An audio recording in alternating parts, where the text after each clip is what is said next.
Hello friends, today we'll talk about how to fix or how to solve Roblox problems. To know how to fix your Roblox problems, you should just go to settings.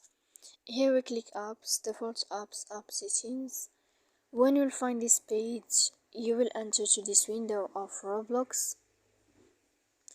Then in this list of app info, we click on first stop and we click OK. Here we go to click storage.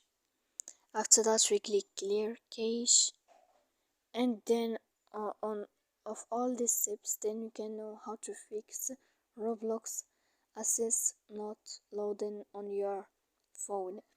So please don't forget to support us by like and subscribe. See you next time in another video, and thank you for your attention and your watching.